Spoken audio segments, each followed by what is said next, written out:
Good afternoon. Today we're finishing out an intercultural lecture series that actually we began several years ago by paying attention to some of the groups that came in from the outside who might represent different cultures and put on different programs and lectures, and some of the films that we're showing here at the college, and starting to raise conversation and awareness about some of the incidents and activities and ways people lived in other parts of the world. As part of the lecture series, we then also have moved into faculty giving lectures at different times across these years. And some of the faculty that have been represented have been Professors Prosper Heavy and Sudipta Roy, Daisy Anderson. I gave one a couple years ago on Scotland and Shakespeare's story of Macbeth. And we've worked through several different lectures with some of the faculty who have been on exchange opportunities in other countries. This year we had some students that came in and stepped up to the plate and asked if they could participate in some of the global activities that we had going on here at the college in order to receive some recognition for that focused study. And I said, of course, let's get some ideas together, but part of that I would like for you to give a lecture. And we had for lecturers then Sade Johnson, who spoke on Africa, and Gaston Beltran, who spoke on Colombia, and some of you were here for that. Today we're going to be finishing out our lecture series for this spring by hearing from Zackary Rupp, who recently returned from a study abroad opportunity at Canterbury Church College in university in London, or in Canterbury, England. He'll get us right, he was there. For the other students, we had quite an involved research component. Zackary, too, has also been encouraged to include some research, but his research primarily comes from his personal experience, and that's what he's going to share with you today. So please give a warm welcome and return to Zackary Rupp.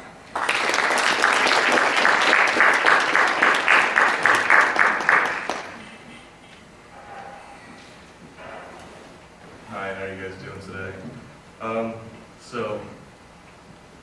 So about a year ago, it was when I saw a flyer just hanging around in the hallway about a study abroad opportunity that KCC gives here. It's called the ISP, the Illinois Consortium for International Studies and Programs. And so it wasn't something that not something that was really broadcasted here at KCC, but it was just because of my own interest that I was interested in it. If it wasn't for my wanting to travel and go see different cultures, I may have never pursued it. But now a year later, I studied in Canterbury for 3 months, and I went to Canterbury Christ Church University, where I studied along with other British students and got to see how that culture works there. As you can see here, this is a picture of the Canterbury Cathedral that's in the thick of Canterbury. It's right downtown. And something that I've noticed about England is that the history kind of spurts up like weeds in a sidewalk around the city. The history is all around, and this cathedral dates back to the 13th century, and it's in the thick of the city. It's right off the high street, and I'll get into what that is. And then this is Canterbury Christ Church University, the school that I attended through the program here at KCC. And as you can see with the Canterbury Cathedral right there in the back, it's just blocks away from the cathedral, but right off to the right here, to the left, you can't see it here in this picture, but there's also, it's called St. Augustine Abbey, and it is believed to be one of the places where Christianity first arrived to in England. So it's just, that kind of talks about my metaphor here, but that history kind of spurts up like weed in the sidewalk, because here you have this brand new university right off from the St. Augustine Abbey, that was the birth of Christianity in England, Canterbury Cathedral, where all these pilgrimages came to from London, and it was just a way for people to present their religious feelings. So here is a map of England, or should I say the UK, because here is right around where Canterbury was, about 2 hours away from London. But something about the UK that most people don't think of often is that it contains 3 other countries, being Scotland up here at the top, Wales, and Northern Ireland. Now, all of these countries, Northern Ireland, Wales, Scotland, and England, all use the same currency, the pound. And then the Republic of Ireland is still part of the EU, or the European Union, so they run off the euro. And so that's just to kind of give you an idea of where I was. And so you can see Stonehenge is over here. That was about a 3-hour drive from where I was. And it's, you know, just to kind of paint a picture of how it is, because when we say the UK, we don't always know exactly what it entails. So I want to get on to talking about a little about the people there that I got to meet. And so we always kind of have this idea that they're arrogant because of how they seem reserved and they seem a little, you know, laid back, and they're not really willing to talk to you. But it's not so much the case. You know, when I was there and I was doing my studies, it may seem like that at first, but after you get to know them and get to talk to them, they're kind of just like us. You just have to peel back the layers and you kind of get to find out what they're actually about. And because of this, their mannerisms are completely different because, like I said, they're reserved. So it was one thing, it's kind of, I guess, like a funny excerpt, but from my British literature class, we were taught that back in the Renaissance period, that when they would take portraits of themselves, they wouldn't smile because they were considered to be mad. So it kind of almost applies today, because when you walk downtown in Canterbury, no one's looking at you, no one's smiling at you as you would here if you went to Chicago. And that's just because they're reserved and that's just not how their mannerisms are. And then, and it's probably maybe another reason why their drinking age is 18, so they can open up a bit and maybe share a few ideas every once in a while. Their traditions and history really make up who they are. And as I showed you, Canterbury Christ Church University was kind of in the thick of all this history. And it's something that they're very proud of, and that's maybe another reason why we think that they're stuck up, is because they have such a sense of pride with their history. Because I remember one of the first times the first Sunday that I was there in England, I just went around town and was talking to some locals, and they, you know, of course they could pick up on my accent, and they asked where I was from. And so obviously, you know, they knew I was American, and they just asked me, well, how could you live in a place that has such little history? And, you know, so it's just that kind of mentality, is that they adore what they grow up around, you know. These are kids that grow up and they can play in these castles that are from like the 13th century, and it's something that we here can't do. And so,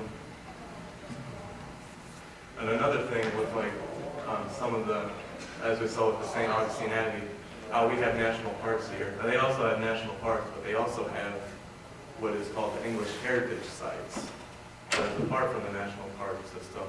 And there is like St. Augustine Abbey, you have the Dover castles, you have all these different places scattered around England that shows that they're proud of their history. And so when I first got there, it felt a little different because they're reserved. It made it seem like I was an outsider at first. But as I got accommodated to it, and I kind of understand why, you know, they were proud of their history, but it wasn't in a smug way. You kind of appreciated it. And so here's a look at the downtown of Canterbury. Right here is the entrance to the Canterbury Cathedral. And see how the houses are kind of stacked up along like this? They peek out a little bit as the levels go up. Well, that's because in Canterbury, there's not a they don't have good foundations for their buildings. So the reason as to why they stack it is because it gives the first level more of a foundation to sit on. And so that's why you kind of see that geek out as it goes along. Also, something about Canterbury is that the Canterbury Cathedral is that it went through so much history, as I was saying, with the 13th century, but it also went through World War II, and that's something that's really notable about Canterbury, is because when the German bombers would come over, they would see the Canterbury Cathedral, and they would use that as an indication to turn up and go to London, to where the London bombing's happening. And what you're looking at here with these buildings in Canterbury, these are considered the old buildings in Canterbury, because half of Canterbury was still bombed because of this. So here you're seeing these old houses, but if we were looking this way, we'd be looking at houses that we're used to seeing because they're not stacked up like this. So, and then this is the Rochester Castle, another English heritage site. This is considered to be one of the tallest castles in England, and it still stands to this day. And it's really impressive just to go in there and take a breath of air, because it's just something that's sensational when you're going into this castle that's been standing since the 11th century. It's can be a little, it takes you back a little bit. This is the Windsor Castle, and this castle is actually still in use today. We took a trip through the program that I was a part of to Windsor Castle and also to Rochester Castle.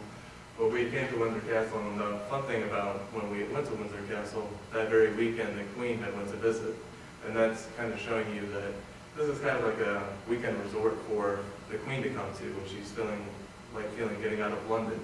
So also with the royal family is just as something to speak on, since I brought up the Queen, is that she is considered to be, like how we have Barack Obama here, and he's kind of like the voice of the people here. Our president is the voice of the people. But there, the Queen, the royal family, is considered to be the voice of the people, but at the same time they don't have as much political ties as the president would here. So it's just something to look at.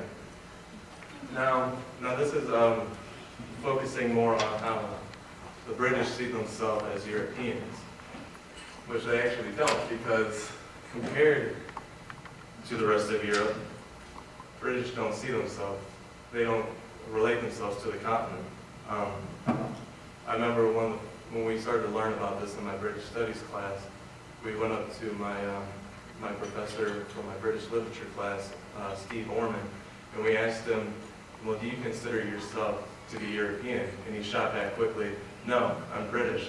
And it kind of gives you that mentality that they're separate. I mean, even though that we think about it, when we think about Europe, we think, oh, England is already entitled to be a part of Europe, but they don't see themselves as that. And then at the same time, people in Europe don't see England as a part of Europe. It's they're considered distant relatives almost, even though they're only a channel between. So that can be a little bit different. It seems a little bit strange at first, but then once I actually went over to Europe, I got to see the complete difference. But that's something I'll go in as I continue on here. But despite that though, their news coverage is completely different from how we do it here. And so like BBC News or Sky News are just a few of the news coverage television stations that are over there in England. They focus on a more international aspect of how they approach their news coverage, as to here where we focus more domestically on our issues or pop culture. And another thing with our news is that we have more of an agenda, more of a political agenda attached to our news. So that's why you'll see, like, whether it's Democratic or Republican news, it's always something that they're trying to push forward. But as far as BBC or Sky News, they usually try to keep that out of the way because they're trying to give you the facts and leave you to interpret it. And that was one of the things that we studied when I first arrived there in England.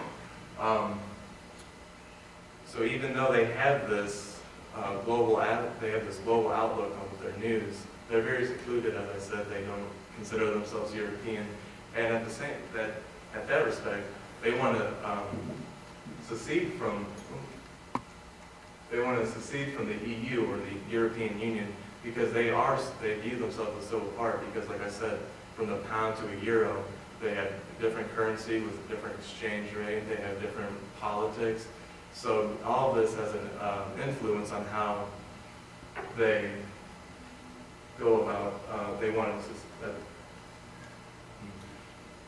is a difference as to why they want to separate from the European Union. And even London, the global city that I showed you, is only 2 hours away from where I was in Canterbury. Even that is considered to be foreign to them, because they have all, like I said, it's a global city. So because of this, they have all these immigrants coming in, they have all these tourists. Like, for instance, when I went, this is a picture of the Big Ben here, and then right up here is the London Eye in London. And this is right in the center of London. And it's just, people go, and then if you go down a block away, you have the National Gallery, where you have Van Gogh, you have Monet, you have all these paintings. And so it's a really tourist area. And because of that, you could walk down the street. I mean, I know I've done it when I was walking through London. You could go the whole time and then not hear someone speak English. So even London, people have this mentality of separating it from England. I mean, separating London from England, same as they did with Europe. And so that's kind of put me onto one of the other trips that my program went to was Bruges in Belgium. And this is right off the channel on the continent. Bruges is a city in Belgium. It's very historic. As you can see over here is the 13th century Belfast. They have cobblestone streets, and it gives you this old century kind of feeling when you're walking through there. It's something that I know, and as I said, the European versus England, I noticed this when I came here, because when I first arrived there, you'd see a menu and you're reading it in 4 different languages. You could choose from Flemish, you could choose from Dutch, you could choose from English or French. And so you have these mix of cultures, and I could see why the English would want to separate themselves from the Europeans, because when I was in England, all they would speak was English. All they had, it's kind of similar to how we have it here. But when I was in Europe, you got to see this completely different lifestyle and how they approach things. So that was just something I noticed when I first got to Bruges. And so the next country I went to after the water field trip to Belgium was Amsterdam. But I had a little trouble getting to Amsterdam the first time around, because, well, it was a Saturday morning, and me and my one friend, it was a group, the ICISP program. It was about 6 of us there. We decided we would go to Amsterdam for the weekend. And me and the other guy who was in the program, Adam, we decided we would, separate ourselves from the girls and just kind of go see Belgium one last time. And so we get back to the train station about 5 minutes early. And of course, when we get there, what do we see leaving but the bus to go to Amsterdam? So for about 2 hours there, we were stuck in Bruges trying to figure out a way out to get back to Amsterdam. That'll kind of knock you on your ass for the first time you're going to Europe. But to have that kind of happen to you, kind of made me realize, oh, okay, I'm out on my own. I have to make my own way here, and it kind of gave me that inspiration to keep going, because I couldn't just stop there. I had to go to Amsterdam because I had my flight back to England, which I considered home at the time. So, but at last I made it to Amsterdam, which is in Holland, or you could say the Netherlands. When I got there, I seen that it was the complete counterculture to America. It was completely different. You walk out of the central station and just everyone's bustling through on bikes, and there's no cars anywhere, there's trains on the road. It's completely different. And another thing, things that we see as a deviant act, such as drugs or prostitution there, are actually included. Like, you could walk down the red light district and see all these bizarre things that, and you're trying to go eat lunch. And, and at the same time, it was weird too, because it felt like Amsterdam was trying to contradict itself, because they have all this Dutch heritage. You go into the little tour shop and they're trying to sell you the little blue toboggan shoes, but on the other side they're selling pot cookies. So it's a little different, and you're kind of wonder like, well, what exactly are they trying to be? But at the same time, this is a city, or should I say Holland in general, is a fully functioning country that is still able to incorporate these things that we call deviant. But just because we call it deviant doesn't mean that their policy and their regulations don't make it to where that country can flourish because of it. And they do, because they have all the visitors come from, I mean, I came from England, they have just everywhere. I mean, I got to meet all walks of life there, from Asia or from Africa. So, one of the trips that I took on my own during reading week, they call it there, a week where they want you to self-appoint read, but it's actually just spring break. So, I decided I would take my trip to Ireland, and now this is the Cliffs of Moher in Ireland, and this is on the west coast of Ireland, and it sits right off the Atlantic. That's what you're seeing in there. And when I was walking through it, you kind of get to see how Ireland had a rough go of things, I guess you could say. Because as I'm walking this 8-mile hike against the Cliffs of Moher, you could look out and see these rubbles of castles that are all along this trail. And I was thinking, you could really see how this country, Ireland, was so hurt by their heritage, and their history was hurt by these invasions from Anglo-Saxons or the Norm. Just all these invasions that have happened throughout time, it has kind of left their history to rubble, as opposed to England. When I showed you with the Rochester Castle, they still have a castle that's standing since the 13th century. So it kind of shows you the differences between the two. And also, Ireland had itself seceded from the UK, and that's why you have Ireland, the Republic of Ireland, and Northern Ireland. And so they still practice. I mean, they have the euro that's in play rather than the pound, how you would see in Northern Ireland. And but you could still see that it was trying to get on its feet, because from Cliffs of Moher on the west coast, took about 2 hours to get over to Dublin. This country's kind of small, but we went over to Dublin, and you could see that it, like, compared to, well, here we have Chicago, or when I went to London, or when I went to Amsterdam, all these different cities, they have a certain charm to them. But Dublin didn't really feel anything too special. I mean, maybe I was feeling special because I went to the Guinness Stockhouse or something like that, but other than that, there wasn't really anything too out of the norm there.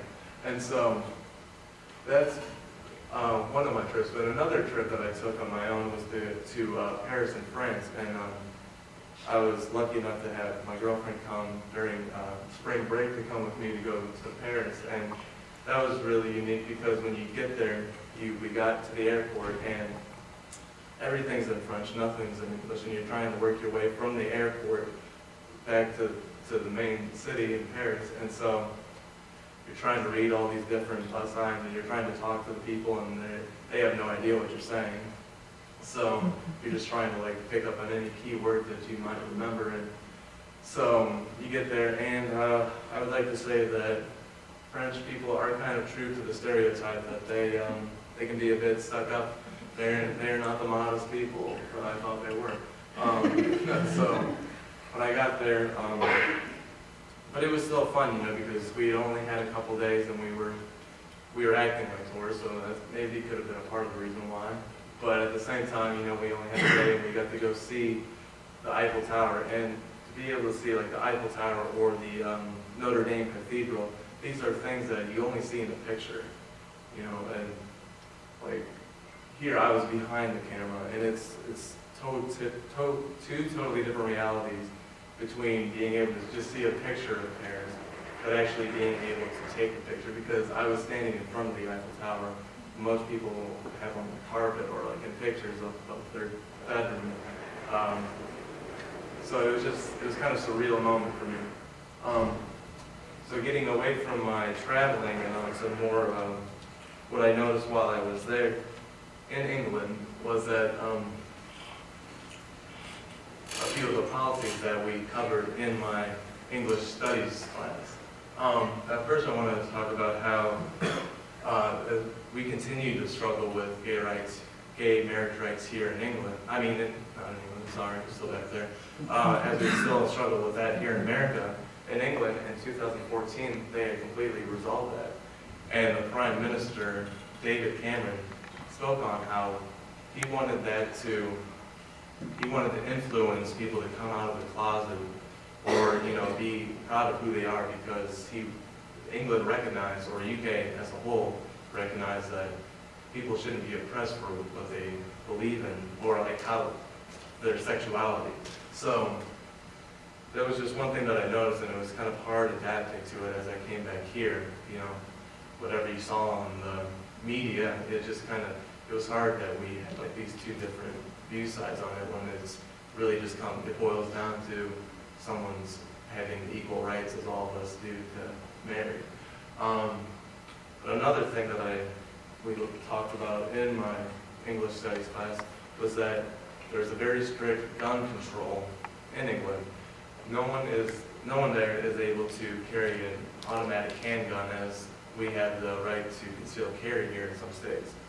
And the reason why this is though in England is because in Dublin, Scotland, there was a school that came under attack, and it was when the man was arrested, they found out that all 4 guns that he carried and went to shot up the school with were all legal firearms. And so that following year, they passed the law of the Fire Act Arms of 1997, which made it possible for only authorities like police and military people to carry these handguns. And so now that these guns are only used we only have the right to have the guns for hunting, as opposed to as we do here with concealed carry. And because of this, the UK is considered to be one of the safest countries in the world. I know that the Canterbury, where I was staying for 3 months, was considered to be the second safest city in England, all of England. So it kind of gives you that sense of security when you're there, rather than us to here where we kind of have to look over our shoulder every minute or something like that. So it was just something that I picked up on, and because of this, I think that's a reason why we have so much cop surveillance here in America as opposed to England. Because when I was in England, the only time that I would see as many cops as I do here is when the Queen was around, so it was a little different. It kind of gives you more of a secure feeling, and also because of this, like I said, with Canterbury being the second safest city in England, it was also because it's a goal-oriented community. There was Canterbury Christ Church University, but there was also the University of Kent, or the Canterbury College that was down the road, or they have the King's School. I guess you could say in a way that Canterbury was a college town, but at the same time, that all their students there are goal-oriented, so they don't have there's more pressure on them not to screw up, as opposed to maybe some cities or towns that we have here in America. So, moving on to more of the political side, England is about as close to a secular state as you can get. So when I say secular state, that means that they really try to make the separation between state and church, so they don't let their religious ideologies play into the laws that they pass. And that's why you see that with the gay marriage rights, or just something like that come through. And also at the same time, they're able to do something like that as opposed to us, because they have a revolving constitution. It was something that we studied in my British studies class. As to here where we have like the First Amendment, we have the Second Amendment, that these are all amendments that are concrete, but there it's constantly revolving, so they have the opportunity to change them and improve upon it, as to where we had to go through all these regulations just to get another amendment passed to maybe counter out one or improve the other. And then also with the secular state, the reason why they are able to break down the church from the state is because the main minority class there is Indians, and as opposed to the minorities that we have here, the African Americans or the Native Americans that we oppressed throughout the years, there was never anything like that in the history of England with the Indians. They actually integrated the Indian culture into their culture, and it was kind of funny that I noticed that was when I went to go out to eat to this one of the pubs there, like that was right off from the entrance of the Canterbury Cathedral, and I just kind of went in there because I was late to meet my group, and I just saw something and it said lamb, so I said, yeah, that's good, because I was wanting to try all these dishes, and it was classified under the traditional dishes, and then it comes out and I have this Indian dish in front of me, and I just kind of noticed it all right there in front of me that they actually do incorporate all these Indian dishes like shawarma, or they have like fast food places like the kebabs there, like, or the lamb donuts, and just things like that, like that they've really incorporated from the Indian culture. And so, as opposed to us, to where the church and state has such a tie together, because we've suppressed our minorities throughout the years, and because of that, they can only find a voice in their religious institutions. So I just thought that was interesting, and that was something that I kind of picked up on. Now getting on to the more academic side, the reason why I was there in Canterbury was it was definitely weird trying to adjust to how school was in England compared to how it is here, because here, we'll take a semester of classes, and the next semester it's new classes, so it's always different, and it's always a little, we have the liberty to pick and choose each semester. But there, they have a fall term, a spring term, and a summer term, and for all three of those terms, they take the same classes. And so when I came in the spring, I was coming into the spring term, or the second term, and it kind of put me in muddy waters, because I didn't know exactly as much as all the others did. And it was just a little awkward at first trying to get back into the rhythm with these students who already had a term under their belt. But each class is different, and as it went on, you got adjusted. And then another thing that's different here, we're graded on a 4.0 scale. If you have a 4.0, you're an A+ student. Well, there, if you're an A+ student, you're not going to be considered that, though. You're going to be called a first class ranked student. You graduate with a first class rank instead of a 4.0. And it's a little weird, and I noticed that through my gradings, because I would get first class marks, which are only considered 70s or above. And I'm looking at it when I get my first essay back, and it says I have a 70, and I'm like, what is this? I thought I did great, and I'm looking at it thinking I got a C. But that's not the case, because that translates back here as an A. If we were to get what we consider an A, say if I were to get a 90 there, my paper was going to be published in the local magazine or in the newspaper. And so it just kind of shows you the differences between that. Also, classes are conducted a little differently. Here, we go for 45 minutes or an hour and 25 minutes. But there, they go for about 2 hours. They first come in, you have a lecture, kind of like what I'm giving you. And then they break out for the second hour, and they go into seminar groups. And that's where, there's actually an interactive discussion between the students and their professor. So that was a little different. And just a few of the classes that I took there while I was at Canterbury Christ Church University was the British Studies, British Literature. I took Ethics 1, I took Geography.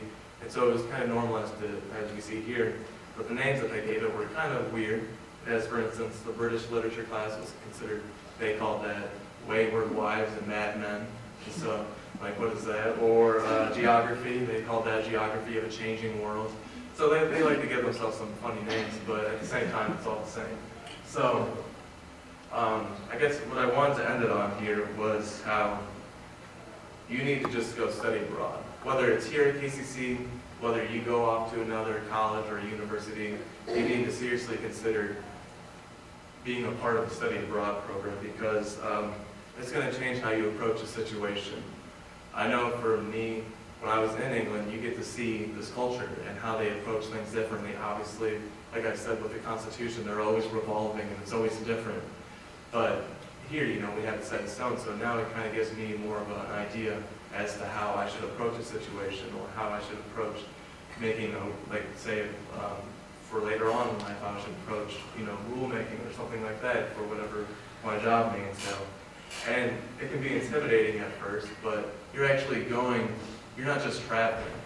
That's the thing. You're not just traveling, you're living in a culture for 3 months. So it's different, you know, it's not like you're going to Cancun for the weekend just to party it up. No, you're actually going to this country and you're supposed to partake in the culture. And also another thing about that is when you do travel, you're traveling to places that people dream of going, or it's once in a lifetime opportunity for them. And you get to do it for 3 months and it's all at your disposal. So it's just kind of, you know, crazy to think, why wouldn't you go for something like that? And the last point that I put on there is that it'll change you. And when I first heard that, I just kind of figured, well, that's not going to be me, because, you know, I'm not going to come back with this kind of smug attitude like, oh, you haven't been, or something like that, you know. So it's just, I thought that's what they meant, like, oh, it'll change you. But actually, it kind of changed me for the better, because, you know, that's why I'm here today, and I'm telling you guys about my experiences, because it changed me to want to influence you guys to get out there and do it, because there's so much that you haven't seen, and so much that you could do, and so many lives that you can impact, that there's no reason not to try and study abroad. I didn't think I was going to be able to go there to England, but because I had the willpower to do it, I had the motivation, I pursued it. I was KCC Foundation here, they helped me get my plan into action. I was able to get the funds for it. And all this, you know, if you're looking to do it, you know, people are going to support you, and whether or not you decide to do it, it's kind of all on you. But I highly recommend that you at least think about studying abroad, because it'll change who you are. And so that's my spiel on Canterbury and study abroad opportunities.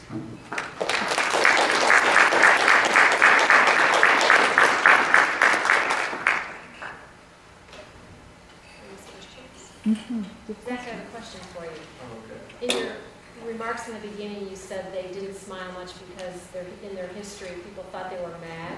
Do you mean insane mad or angry mad? No, insane mad. Insane mad. Insane mad. Just yeah, I guess that's kind of like another thing, is like how, you know, it was kind of funny, because like how they talk is completely different there too. Like, you know, like I say mad, you know, they mean insane.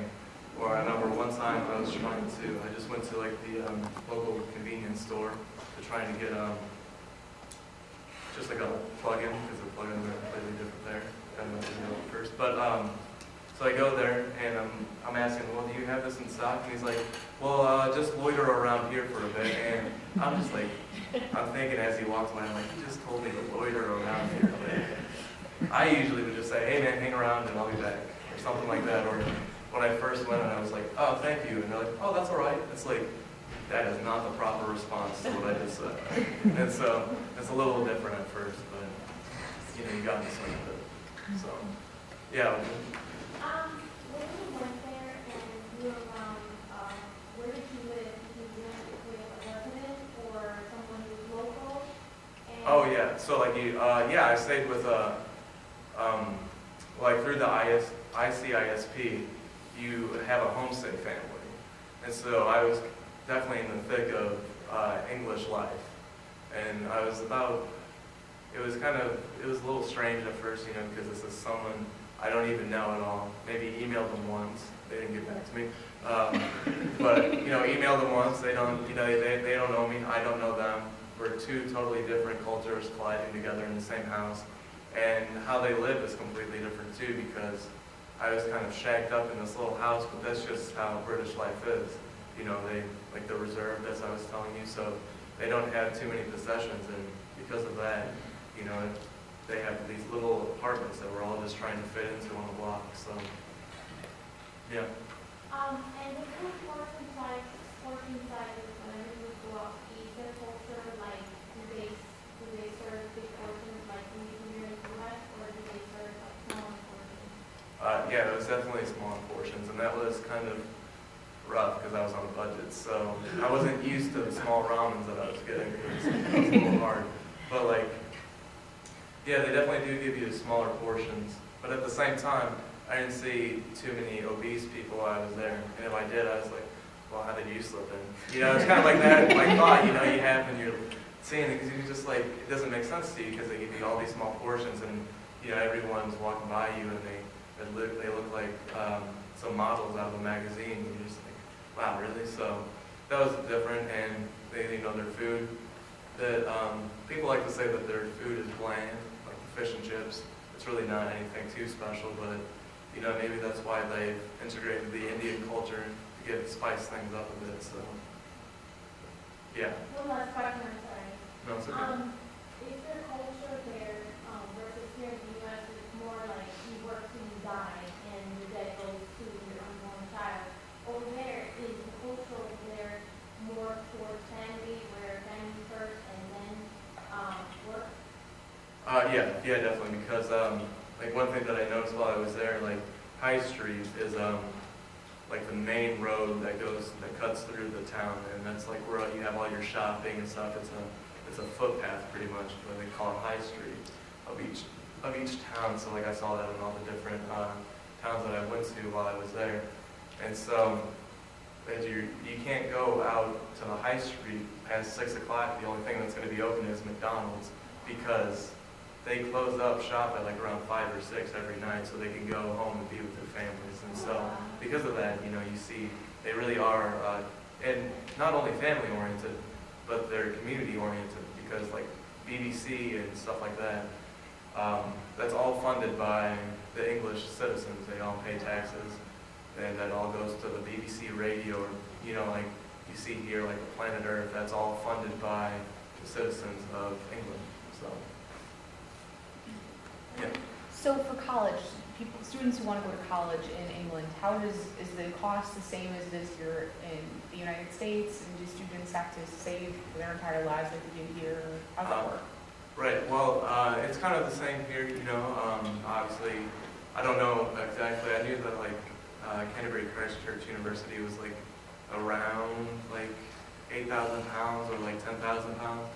But when you transfer that out here, it's going to be like around $12,000 or something like that. It's a normal university cost. But like, it's not so much to where they're working their entire lives to kind of get something, because here, if say you were to take out a student loan, that's something that you always need to pay back the moment you get out, whether you file for bankruptcy or not. You always have to pay that, and if you file for bankruptcy and you still don't pay here, you can be sent to jail for that. But in England, they're a bit more lenient with their students there. Say you took out a loan in England, if you file for bankruptcy at one point, your loan would just be null and void. You no longer have to pay that loan back. Or say after 15 years you still haven't paid that loan back, then same thing, your loan is just null and void.